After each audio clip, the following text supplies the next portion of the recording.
কবরওয়ালা বলে, ভাই তুমি আমার 400 বছরের নামাজ নিয়ে নাও, ওই তোমার একটা সুবহানাল্লাহ আমাকে দিয়ে দাও, আমার 400 বছরের নামাজ তুমি নিয়ে নাও।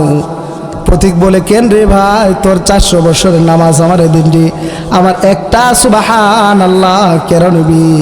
কবরওয়ালা যখন একথা বলছেন, কবরওয়ালা বলে, ভাই রে আমি তো পরীক্ষার হল থেকে আউট হয়ে গেছি।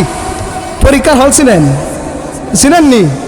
পরীক্ষার হলে বৈশা ছাত্র যদি লেখা সঠিক হোক বা বেঠিক হোক, প্রশ্নের উত্তর সঠিক হোক অথবা ভুল হোক, লেখে যদি খাতাটা ভরতে পারে তাহলে নাম্বার পাবে কিনা? কথা বলেন। খাতা বইরা যাই লেখক যদি জমা দিয়ে আসে কিছু না কিছু নাম্বার তো পাবে না? কিন্তু পরীক্ষার হল থেকে আউট হইয়া কোনো ছাত্র বইটা দেখা মনে করেন হ্যাঁ খুব চালাক ছাত্র, পরীক্ষার হল তো প্রশ্নটা লয়ে আসছে বাড়ির আয়া বইটা মেলা সুন্দর করে আসে তার পুরা প্রশ্নের উত্তরটা খাতার মধ্যে সাজায় সুন্দরভাবে লিখছে। লেখানে এবার স্যারেরা জমা দিছে পরের দিন, স্যার নেন কালকে যে প্রশ্ন দিছিলেন এই যে আমি বাড়িতে সুন্দর করে সাজায় লিখে আনছি, সব প্রশ্নের উত্তর না ঠিকঠাক পাবেন। এখন বলেন তো এই যে স্যারেরা দিল সে প্রশ্ন পরীক্ষার হল থেকে বাইরে এসে উত্তর দিল, এখন কি নাম্বার পাবে? কেন? কারণ পরীক্ষার হল থেকে আউট হয়ে এরপরে সে লিখছে, অথচ নিয়ম হলো নাম্বার পাইতে হলে পরীক্ষার হলে বসে লিখতে হবে, ঠিক না? কিন্তু এই সূরার তাৎপর্য মহত্ব অনেক বেশি, অনেক বেশি। 3 আয়াতের সূরা, কিন্তু ইমামে শাফিঈ রাহমাতুল্লাহি আলাইহি বলেন, লাউ লাম ইয়ানজিল গায়রু হাদিহিস সূরা লাকাফাতিন নাস। ইমামে শাফিঈ রাহমাতুল্লাহি আলাইহি বলেন, লাউ লাম ইয়ানজিল গায়রু হাদিহিস সূরা, কোরআনের অন্য কোনো সূরা যদি আল্লাহ তাআলা নাজিল না করতেন, কেবলমাত্র এই সূরা আসরটাই নাজিল করতেন, লাকাফাতিন নাস, তাহলে এই সূরা আসরটাই মানুষের হেদায়েতের জন্য, মানুষের নাজাতের জন্য, মানুষের মুক্তির জন্য যথেষ্ট হয়ে যেত। কেন কেন কেন? লিআন্নাহা শামালাত জামিআ উলুমিল কুরআন। ইমামে শাফিঈ রাহমাতুল্লাহি আলাইহি বলেন, যদি কোরআনের অন্য কোন সূরা নাজিল না হইতো, কেবলমাত্র এই সূরা আসরটাই নাজিল হতো, লাকাফাতিন নাস, মানুষের জন্য এই সূরাটাই যথেষ্ট হয়ে যেত। লিআন্নাহা শামালাত জামিআ উলুমিল কুরআন, কেননা এই সূরাটা কোরআনের সমস্ত ইলমকে তার মধ্যে ধারণ করে নিয়েছে।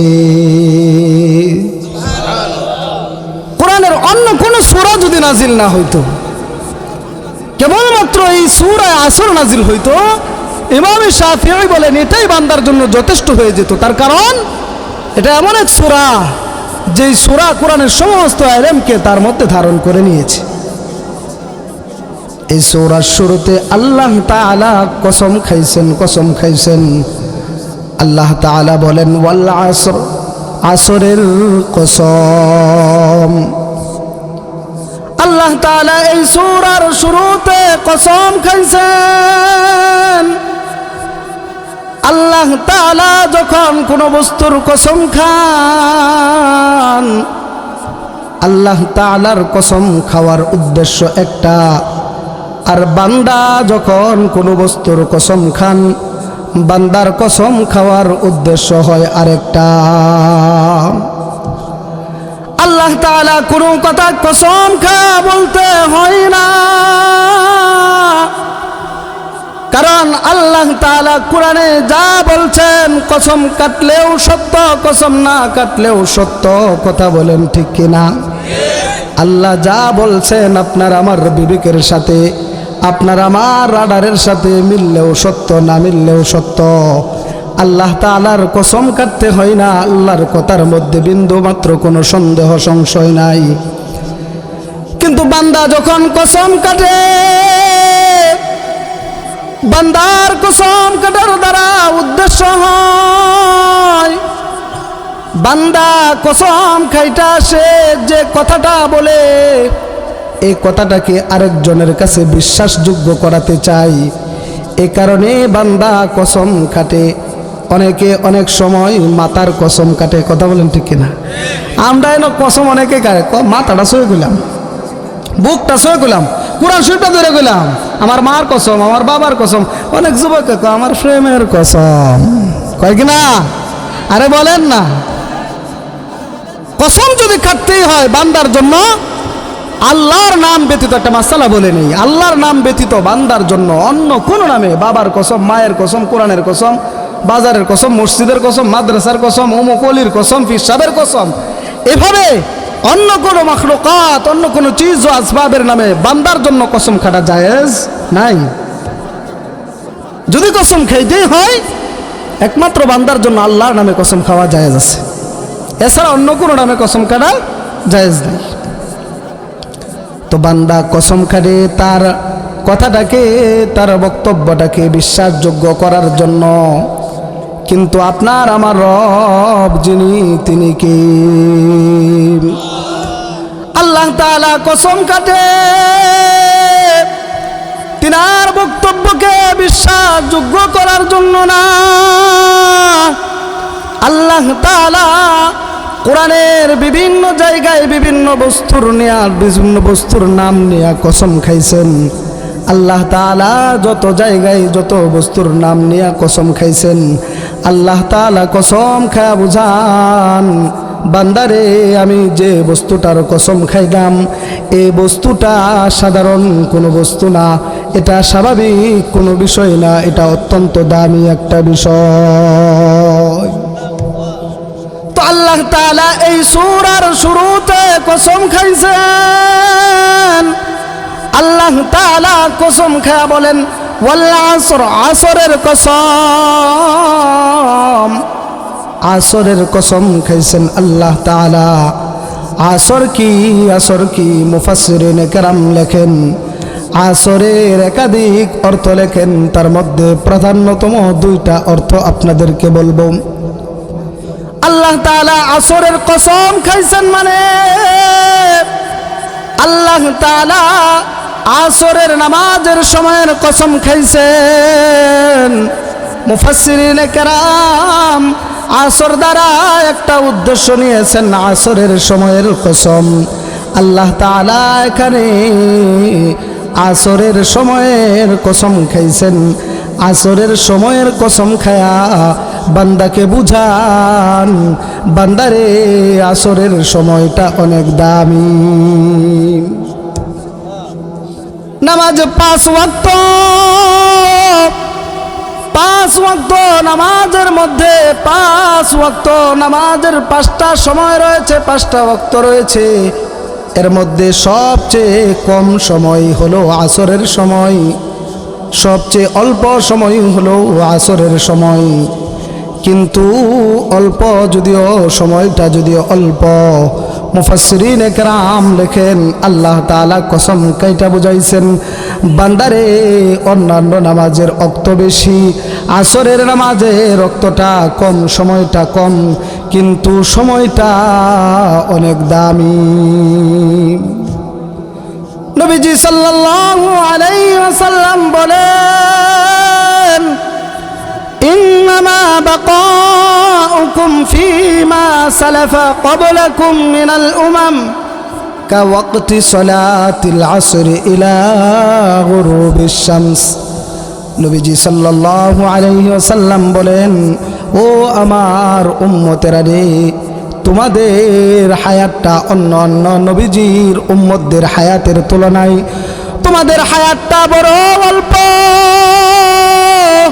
ইন্নামা বাকাউকুম, এই দুনিয়াতে তোমাদের হায়াতটা হলো ফীমা সালাফা ক্বাবলাকুম মিনাল উমাম, তোমাদের পূর্ববর্তী উম্মতদের তুলনায় তোমাদের হায়াতটা হলো অতি অল্প কা ওয়াক্তি সলাতিল আসরি, আসরের নামাজের সময়ের মতো অন্যান্য নামাজে রক্ত বেশি হয়ে থাকে।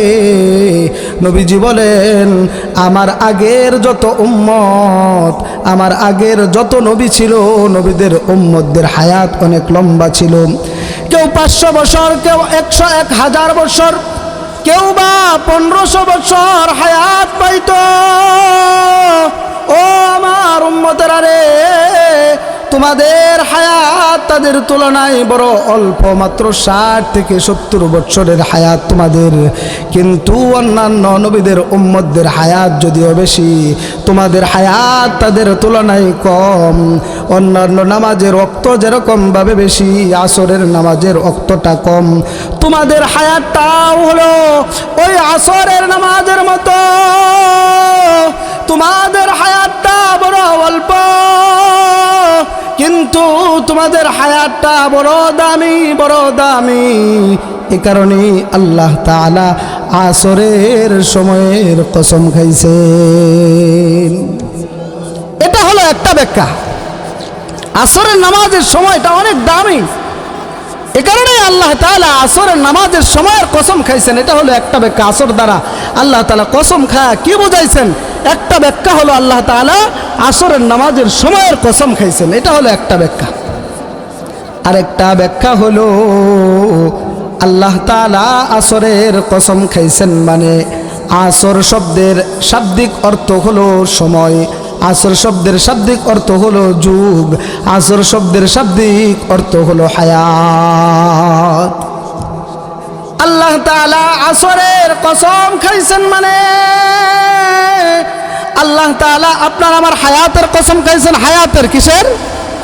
আপনার আমার হায়াতের কসম খাইছেন, আপনার আমার জীবনের কসম খাইছেন। বান্দারে আল্লাহ কসম খায়া বোঝান, ও বান্দা আমি তোর হায়াতটার কসম খাইলাম।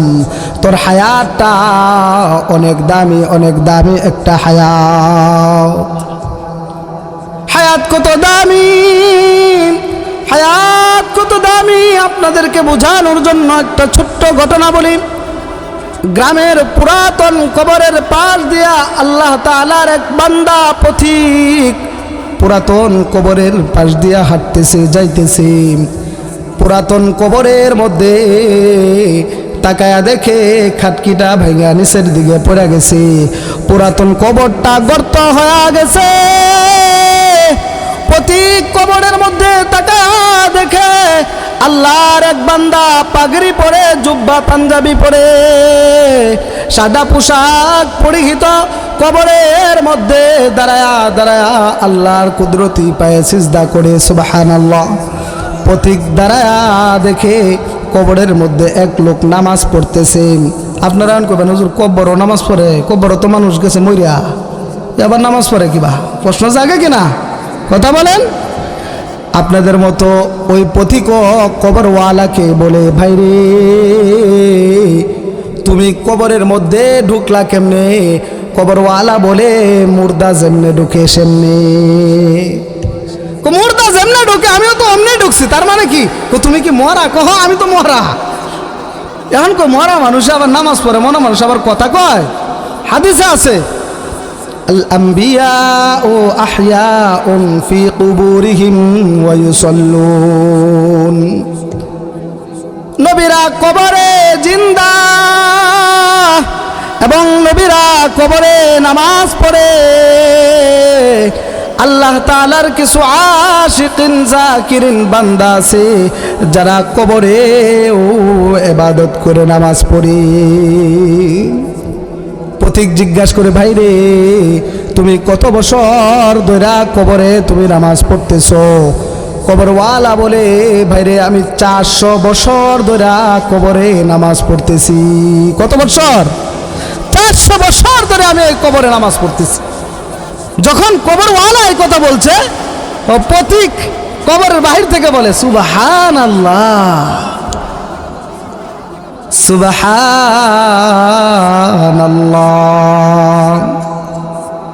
কবরওয়ালা বলে, ভাই তুমি আমার 400 বছরের নামাজ নিয়ে নাও। তোমার একটা সুবহানাল্লাহ আমাকে দিয়া দাও, আমার 400 বছরের নামাজ তুমি নিয়ে নাও। প্রতীক বলে, কেন রে ভাই, তোর 400 বছরের নামাজ আমার দিনটি, আমার একটা সুবহানাল্লাহ কেন নিবি? কবরওয়ালা যখন একথা বলছেন, কবরওয়ালা বলে, ভাই রে, আমি তো পরীক্ষার হল থেকে আউট হয়ে গেছি। পরীক্ষার হল চিনেননি? পরীক্ষার হলে বৈশা ছাত্র যদি লেখা সঠিক হোক বা বেঠিক হোক, প্রশ্নের উত্তর সঠিক হোক অথবা ভুল হোক, লেখে যদি খাতাটা ভরতে পারে তাহলে নাম্বার পাবে কিনা? কথা বলেন। খাতা বইরা যাই লেখক যদি জমা দিয়ে আসে কিছু না কিছু নাম্বার তো পাবে না? কিন্তু পরীক্ষার হল থেকে আউট হইয়া কোনো ছাত্র বইটা দেখা মনে করেন হ্যাঁ খুব চালাক ছাত্র, পরীক্ষার হল তো প্রশ্নটা লেয়া এবারছে বাড়ি আয়া বইটা মেলায় সুন্দর করে আসে তার পুরা প্রশ্নের উত্তরটা খাতার মধ্যে সাজায় সুন্দরভাবে লিখছে। লেখানে এবার স্যারেরা জমা দিছে পরের দিন, স্যার নেন কালকে যে প্রশ্ন দিছিলেন এই যে আমি বাড়িতে সুন্দর করে সাজায় লিখে আনছি, সব প্রশ্নের উত্তর না ঠিকঠাক পাবেন। এখন বলেন তো, এই যে স্যারেরা দিল সে প্রশ্ন, পরীক্ষার হল থেকে বাইরে এসে উত্তর দিল, এখন কি নাম্বার পাবে? কেন? কারণ পরীক্ষার হল থেকে আউট হয়ে এরপরে সে লিখছে। অথচ নিয়ম হলো নাম্বার পাইতে হলে পরীক্ষার হলে বসে লিখতে হবে, ঠিক না? তো কবরওয়ালা বলে, ভাইরে, আমি যে 400 বছর নামাজ পড়লাম, আমি তো পরীক্ষার হল থেকে আউট হয়ে গেছি, দুনিয়া থেকে আউট হয়ে গেছি, পরীক্ষার হল থেকে আউট হয়ে গেছি। কবরে আমার 400 বছরের নামাজের কোনো মূল্য নাই। তুমি যে দুনিয়াতে থাইকা একবার সুবহানাল্লাহ পড়ছো, আল্লাহ তাআলা তোমার এই একবার সুবহানাল্লাহ বলার কারণে হায়াতের জিন্দেগিতে থাইকা তুমি যে একবার সুবহানাল্লাহ বলছো, আল্লাহ তাআলা নেকি দ্বারা মিজানের অর্ধেকটা পাল্লা ভরে দিয়েছে। কিন্তু আমার 400 বছরের নামাজের কোনো মূল্য নাই, কারণ আমি তো পরীক্ষার হল থেকে আউট হয়ে গেছি, আর তুমি তো এখনো পরীক্ষার হলের মধ্যে আছো, যার কারণে তোমার নামাজটার এখনো মূল্য আছে, তোমার সুবহানাল্লাহর মূল্য আছে, আমার নামাজের কোনো মূল্য নাই। এই কারণে হায়াতটা বড় দামি, হায়াত বড় দামি। আমাদের নবীজি সাল্লাল্লাহু আলাইহি ওয়াসাল্লাম যখন মেরাজে গেছে, মেরাজে যাওয়ার পর আল্লাহর নবীর সাথে অনেক নবীদের সাক্ষাৎ হয়েছে, কথা বলেন ঠিক কিনা? একজন নবী হযরতে ইব্রাহিম আলা নবিয়ুনা, তিনার সাথে যখন আমাদের নবীর সাক্ষাৎ হয়, ইব্রাহিম নবী বলে, সন্তান আমার মুহাম্মদ, তুমি তো আবার দুনিয়াতে যাইবা, দুনিয়াতে যায়া তোমার উম্মতকে বইলা দিও জান্নাতে ঘর নাই, জান্নাতে গাছপালা নাই, জান্নাতে নাজ নিয়ামত নাই। জান্নাত আল্লাহ তাআলা বান্দার জন্য বরাদ্দ রাখছে ঠিক, তবে জান্নাতের নাজ নিয়ামত, জান্নাতের গাছ, জান্নাতে হুর গেলমান, জান্নাতে দালান কোঠা তোমার বান্দার দুনিয়া থেকে কামাই করে নিয়ে আসতে হবে। তোমার বান্দা যদি দুনিয়াতে একবার সুবহানাল্লাহ বলে, জান্নাতে আল্লাহ তাআলা তোমার উম্মতের জন্য একটা গাছ নির্মাণ করবে। তোমার উম্মত যদি দুনিয়াতে আলহামদুলিল্লাহ বলে, আল্লাহ তাআলা আলহামদুলিল্লাহ বলার কারণে তোমার উম্মতের জন্য জান্নাতে দালান কোঠা হবে। তোমার উম্মত যদি নামাজ পড়ে, রোজা রাখে, হজ করে, যাকাত দেয়, তোমার উম্মত যদি সত্য কথা বলে, দিনের উপর চলে, ওয়াজ মাহফিল শুনে, উলামায়ে কেরামকে মোহাব্বত করে, সৎপথে চলে, অসৎ পথ বারণ করে, তাহলে তোমার উম্মতের জন্য নাজ নিয়ামত তৈরি হবে। তুমি তোমার উম্মতকে বলা দিও জান্নাতের নাজ নিয়ামত তোমার উম্মতকে দুনিয়া থেকে কামাই করে আসতে হবে। তাহলে বলেন তো, দুনিয়ার জিন্দগিটার দাম কম না বেশি? হায়াতের দাম কম না বেশি? এই হায়াতের জিন্দগিকে কাজে লাগায়া, সময়কে কাজে লাগায়া, এরপরে জান্নাত ক্রয় করে দুনিয়া থেকে যাইতে হবে, কথা বলেন ঠিক কিনা? হায়াতকে কাজে যারা লাগাইছে দুনিয়াতে আল্লাহ তাআলা তাদেরকে অনেক বড় বানায়া দিছে। হায়াতকে কাজে লাগাইছেন বিদায় আজকের মাহফিলের যিনি প্রধান মেহমান তিনি অনেক বড় আলেম হয়েছেন। হায়াতকে কাজে লাগাইছেন বিদায় আমাদের শাইখে বালিয়া হয়েছিলেন, গিয়াসউদ্দিন রহমাতুল্লাহি আলাইহি আল্লাহর ওলি হয়েছিলেন। হায়াতটা হলো এমন দামি, এই হায়াতকে যারা কাজে লাগাবে দুনিয়ার হাইসিয়তে দুনিয়া উপার্জনের জন্য যদি কেউ হায়াতকে কাজে লাগায় সে দুনিয়া কামাই করতে পারে। আর যদি কেউ আখেরাত কামানোর জন্য হায়াতকে কাজে লাগায় তাহলে সে আখেরাত কামাই করতে পারে। আখেরাতে তার জন্য জান্নাত তৈয়ার হয়, জান্নাতের মধ্যে নাজ নেয়ামত তৈয়ার হয়। কথা বলেন ঠিক কিনা? তাহলে হায়াতের দাম কম না বেশি? আরো অনেক ব্যাখ্যা রয়েছে। হায়াত এমন এক জিনিস, আর আল্লাহ তাআলা আপনার আমার এই হায়াতের কসম খাইছেন এই সূরা আসরের শুরুতে। হায়াত কেমন দামি, হায়াত কেমন দামি।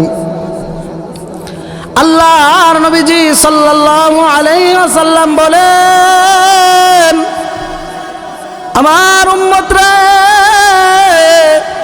ইগতানিম খামসান ক্বাবলা খামস, ও আমার উম্মত তোমরা পাঁচটা বস্তু আসার আগে আগে তোমরা মূল্যায়ন করো, গনিমত মনে করো। কয়টা বস্তু? আরে জোরে বলেন না। ঘুমাইছেন? আল্লাহ নবী কি বলছেন? পাঁচটা বস্তু আসার আগে তুমি মূল্যায়ন করো। এক নম্বরে নবীজি বলেন ইগতানিম খামসান ক্বাবলা খামস, ও আমার উম্মত রে পাঁচটা জিনিস আসার আগে মূল্যায়ন করো। এক নম্বরে নবীজি সাল্লাল্লাহু আলাইহি ওয়াসাল্লাম বলেন হায়াতাকা ক্বাবলা মাউতিক, ও আমার উম্মত তুমি তোমার হায়াতকে মৃত্যু আসার আগে মূল্যায়ন করো। মরণ তোমার আসবে। মরণ কখন আসবে কাউকে বলে আসবে না, জানা নাই কার কখন মৃত্যু আইসা পড়বে। এখানে ওয়াজ শোনার জন্য আসছি, এমনও হতে পারে ওয়াজ শুনা আর বাড়িতে যাইতে পারবো না, এর আগেও আমার দেহটা নিথর হয়ে যেতে পারে। মরণের খবর কেউ জানে না, একজন জানেন তিনি কে? মরণ হবে এটা হলো নিশ্চিত, তবে মরণ কার কখন হবে এটা কারো জানা নাই। মরণ হবেই হবে এটা হলো নিশ্চিত, তবে কার কোথায় মরণ হবে এটা হলো অনিশ্চিত। মৃত্যু সবারই হবে। আল্লাহ বলেন আইনামা তাকুনু ইউদরিকুমুল মাউতু ওয়ালাউ কুনতুম ফি বুরুজিন মুশাইয়াদা।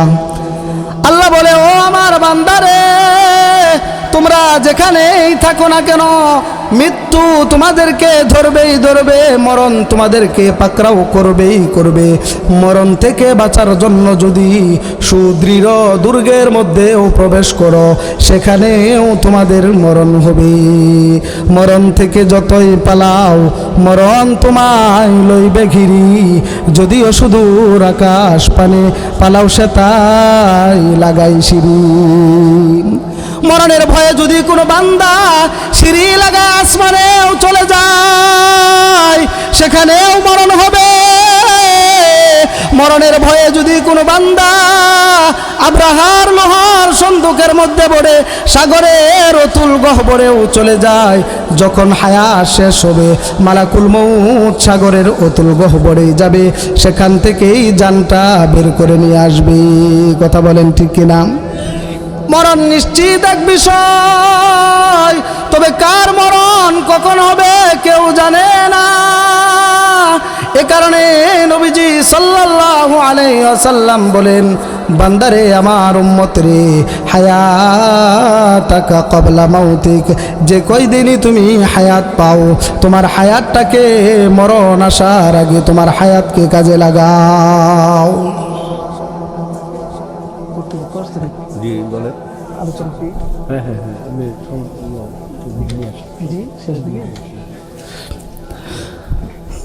কি বলতেছিলাম, আল্লাহ নবীজি বলছেন হায়াতাকা ক্বাবলা মাউতিক, হে আমার উম্মত, তোমার হায়াতকে তুমি মৃত্যু আসার আগে গনিমত মনে করো, কারণ তোমার হায়াত যে কোনো মুহূর্তে শেষ হয়ে যেতে পারে।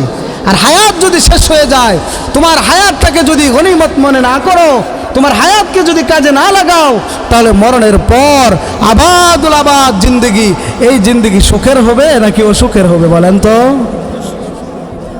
ইন্নাল আবরার লাফি নাঈম, নেককার যারা তারা কোথায় থাকবে বলেন? নেককার যারা তারা জান্নাতে থাকবে। ওয়া ইন্নাল ফুজ্জার লাফি জাহিম, আর পাপিষ্ট নাফরমান যারা তারা থাকবে জাহান্নামে। এ কারণে নেক কাজ করে, ইবাদত করে, জীবনকে গঠন করে, নামাজ পড়ে, রোজা রেখে, হজ করে, যাকাত দিয়ে, ভালো কাজ করে, দান সদকা করে হায়াতকে কাজে লাগানোর কথা বলেছেন আপনাকে আমাকে, আপনার আমার নবী মুহাম্মদুর রাসূলুল্লাহ সাল্লাল্লাহু, আর জোরে সাল্লাল্লাহু।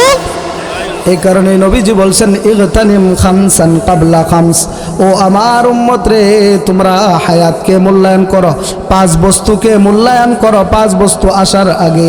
এর মধ্যে 1 নাম্বার নবীজি বলেন হায়াতাকা ক্বাবলা মাউতিক, তোমরা তোমাদের হায়াতকে মৃত্যু আসার আগে মূল্যায়ন করো। এমন দামি জিনিস হলো হায়াত। আর এই হায়াতের কসম আল্লাহ তাআলা শুরুতে খাইছেন সূরা আসরের শুরুতে, ওয়াল আসর। এক ব্যাখ্যা হলো আল্লাহ তাআলা আসরের সময়ের কসম খাইছেন, আরেক ব্যাখ্যা হলো আল্লাহ তাআলা আপনার আবার হায়াতের কসম খাইছেন। হায়াতের কসম খেয়ে আল্লাহ বুঝান, বান্দারে হায়াতটা অনেক দামি একটা জিনিস, আমি তোর দামি জিনিস হায়াতের কসম খাইলাম। হায়াতের কসম খায়া আল্লাহ তাআলা বলেন ওয়াল আসরি ইন্নাল ইনসানা লাফি খুসর। আল্লাহ হায়াতের কসম খায়া বলেন, বান্দারে আমি তোর হায়াতের কসম খাইলাম। হায়াতের কসম খায় আমি পরে যে কথাটা বলতেছি বান্দা শুন।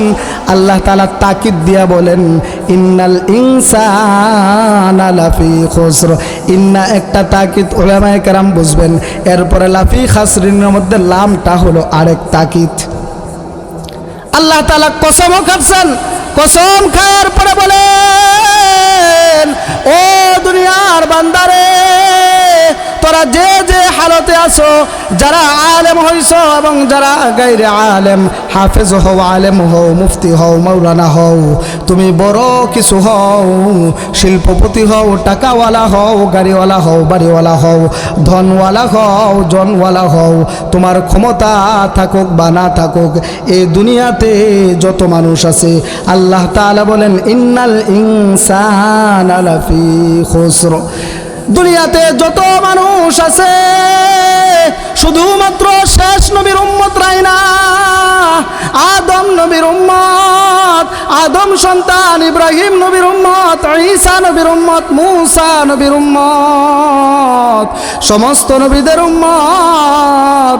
এবং কি নবীজি বলেন আমার উম্মতকেও, সকল মানুষকে আল্লাহ তাআলা বুঝাইছেন। কসম খায়া বলেন দুনিয়ার যত মানুষ আছে সমস্ত মানুষ ক্ষতির মধ্যে পড়ে রয়েছে। কিসের মধ্যে? কিসের মধ্যে পড়ে রয়েছে বলেন না? ক্ষতির মধ্যে। যত মানুষ আছে আপনি আমি মনে করতেছি আমি লাভবান, আমি ভালো, না না, আল্লাহ বলেন দুনিয়ার সমস্ত মানুষ ক্ষতির মধ্যে পড়ে রয়েছে, তবে 4 গুণওয়ালা মানুষ ব্যতীত। কয় গুণ? 4 গুণওয়ালা মানুষ ব্যতীত সমস্ত মানুষ ক্ষতিগ্রস্ত। 1 নাম্বার আল্লাহ তাআলা বলেন ইল্লাল্লাযীনা আমানু, 1 নাম্বার গুণ হলো যারা ঈমান এনেছে তারা ব্যতীত। কারা? 1 নাম্বার যারা ঈমান আনছে তারা ব্যতীত। হুজুর আয়েশা বলছেন, সংক্ষেপে বলতেছি, ইল্লাল্লাযীনা আমানু। আল্লাহ বলেন বান্দারে সবাই তোরা ক্ষতির মধ্যে পড়ে রয়েছস, তবে ইল্লাল্লাযীনা আমানু, যারা ঈমান আনছে তারা ব্যতীত। 2 নাম্বার আল্লাহ তাআলা বলেন ওয়া আমিলুস সালিহাত। ঈমান আনার পরে আমার যে বান্দা নেক আমল করেছে, ঈমান আনার পরে আমার যে বান্দা নেক আমল করে, ওয়া তাওয়াসাউ বিল হক। 3 নাম্বার হলো নিজে ঈমান আনছে, নিজেও সৎ আমল করেছে এবং অন্যকেও ঈমান আনার ও নেক কাজ করার দাওয়াত দিয়েছে। 3 নাম্বার হলো ওই ব্যক্তি। 1 নাম্বারকে যে ব্যক্তি ঈমান আনছে, 2 নাম্বার যে ঈমান আনার পর নেক আমল করেছে, 3 নাম্বার নিজের ঈমান নিজের আমল আনার পরে অন্যকে ঈমান আনার এবং অন্যকে আমল করার দাওয়াত দিয়েছে সে ব্যতীত। 4 নাম্বার হলো ওয়া তাওয়াসাউ বিস সবর। বিপদ আপদ আসবে, বান্দার কাছে বিভিন্ন সময় বিভিন্ন ভাবে পরীক্ষা আসবে। কখনো ভূমিকম্প দিয়ে আল্লাহ পরীক্ষা করবেন, কখনো বন্যা দিয়ে পরীক্ষা করবেন। আপনাদের এখানে বন্যা হয়েছিল গত বছর, ঠিক না? আবার কিছুদিন আগে ভূমিকম্প হয়েছে। আমার মসজিদের পাশে অনেকেই দেখছেন ইলেকট্রিক মিডিয়ার মাধ্যমে গত পরশুদিন রাতে তারাকান্দা বাজারে বিরাট এক অগ্নিসংযোগ হয়েছে, দেখছেন না আপনারা অনেকেই? আমার মসজিদের পাশে বিশাল বড় বড় ব্যবসা প্রতিষ্ঠান, 16টা দোকান পুরো ছাই হয়ে গেছে। এগুলা বান্দার কাছে আসে বান্দার হাতের কামাইয়ের কারণে, গুনাহের কারণে। তবে একটা কারণ এটাও, আল্লাহ তাআলা বান্দাকে দিয়ে থাকেন পরীক্ষার জন্য, এই সমস্ত বিপদ আপদ দিয়ে থাকেন। তো আল্লাহ বলে বিপদ আপদ আসার পরে যে নিজে ধৈর্য ধারণ করে এবং অন্যকে ওয়াতাওয়াসাউ বিস সবর, অন্যকে ধৈর্য ধারণের সবক দেয়। আল্লাহ বলেন কসম খাচ্ছেন আপনার আমার সূরা আসরের শুরুতে হায়াতের কসম খাচ্ছেন। হায়াত এক দামি জিনিস, হায়াতের কসম খায়া এরপরে আবার আল্লাহ তাআলা তাকিদ লাগায়া বলছেন দুনিয়ার সমস্ত মানুষ ক্ষতিগ্রস্ত 4 গুণওয়ালা ব্যতীত ঈমানদার আমলদার। ঈমান নিজে আনছে, নিজে আমল করছে, এ হলো 2 গুণ। 3 নাম্বার গুণ হলো নিজে ঈমান আয়না নিজে আমল করার পর অন্যের ঈমান আমল সংশোধনের দাওয়াত দিয়েছে, অন্যের ঈমান আমলের খোঁজখবর নিয়েছে, অন্যের ঈমান আমলকে মজবুত করার জন্য রাত দিন মেহনত করেছে। 4 নাম্বার বিপদ আপদ সময় নিজেও ধৈর্য ধারণ করেছে, অন্যকেও ধৈর্য ধারণের সবক দিয়েছে। সংক্ষেপে বললাম এই 4 গুণ ব্যতীত আল্লাহ বলেন ইন্নাল ইনসানা লাফি খুসর। ইনসান বলতে শুধু আমার নবীর উম্মত না, সমস্ত মানুষ ক্ষতিগ্রস্ত। তবে আগের উম্মতরাও ওই নবীর যেই কিতাব নিয়ে আসছিল, যেই শরীয়ত নিয়ে আসছে তার উপর যারা বিশ্বাস করছে তারা ব্যতীত, যারা ঈমান আনছে তারা ব্যতীত, আমল যারা করছে তারা ব্যতীত। আল্লাহ তাআলা আমাদেরকে এই 4 গুণে গুণান্বিত হওয়ার তৌফিক দান করুন। জোরে বলেন আমিন, আরো জোরে বলেন আমিন। ওলামায়ে কেরামকে মঞ্চে বসায় রাখা, আমি অল্প বয়সী মানুষ, এলোমেলো কিছু কথা বললাম, বেয়াদবি হয়েছে, ওলামায়ে কেরামের কাছে সর্বপ্রথম ক্ষমার চাই এবং আপনাদের কাছেও আপনাদের ধৈর্য সুদ ঘটিয়েছি। অনেকের হয়তো বিরক্ত বোধ হয়েছে, সকল